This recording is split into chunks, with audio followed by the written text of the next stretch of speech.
कर्ण महाभारत का एक ऐसा पात्र है जो सबको प्रिय है।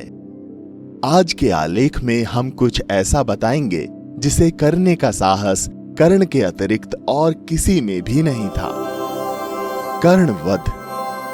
महाभारत में जब कर्ण के रथ का पहिया धरती में फंस गया, तब अर्जुन के पास अच्छा अवसर था कर्ण का वध करने का, परंतु कर्ण ने अर्जुन को रोक दिया क्योंकि वो उस समय निहत्था था। वो अपने रथ का पहिया धरती से निकालने में व्यस्त था। अर्जुन कर्ण की बात सुनकर रुक गया।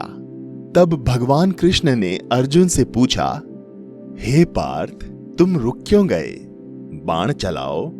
अर्जुन ने कहा कि निहत्थे योद्धा पर आक्रमण करना युद्ध के नियम के विरुद्ध है।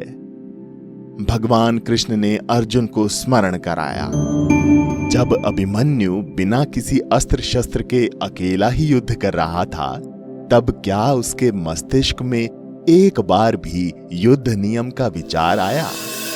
साथ ही भगवान ने कौरवों द्वारा द्रौपदी का अपमान भी स्मरण कराया।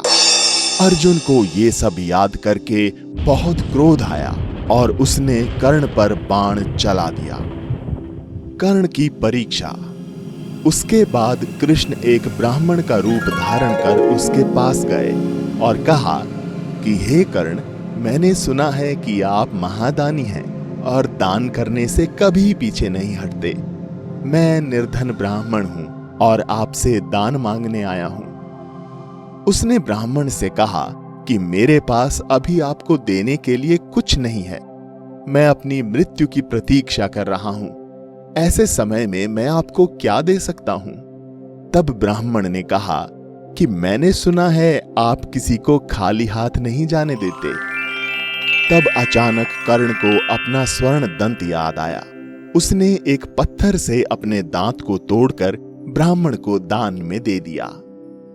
ब्राह्मण ने कहा कि ये दांत आपके मुख से निकला है, अतः ये जूठा है और अपनी जूठन एक ब्राह्मण को देना धर्म के विरुद्ध है।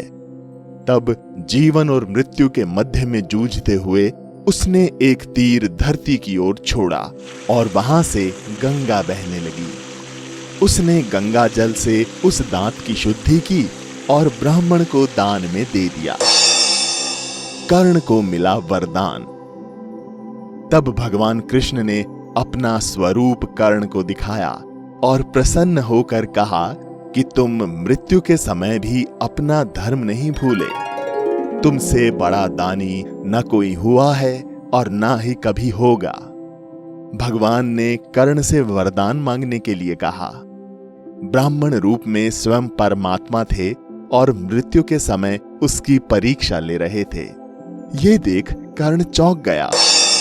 तब कर्ण ने भगवान कृष्ण से अपनी मृत्यु के समय 3 वरदान मांगे। पहला वरदान, अगले जन्म में उसके वर्ग के लोगों के साथ न्याय हो, क्योंकि सूत दंपत्ति ने उसका पालन पोषण किया था, इसलिए उसे शूद्र श्रेणी का मानकर उसके साथ बहुत बार छल हुआ और उसका अपमान किया गया।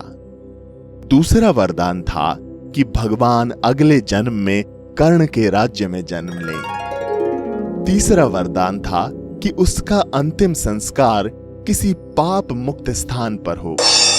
ये सुनकर भगवान दुविधा में थे कि धरती पर ऐसा कोई स्थान नहीं जहां पाप न हुआ हो। इसलिए भगवान ने कर्ण का अंतिम संस्कार अपने हाथों पर किया और इस कारण मृत्यु के पश्चात कर्ण को वैकुंठ धाम प्राप्त हुआ।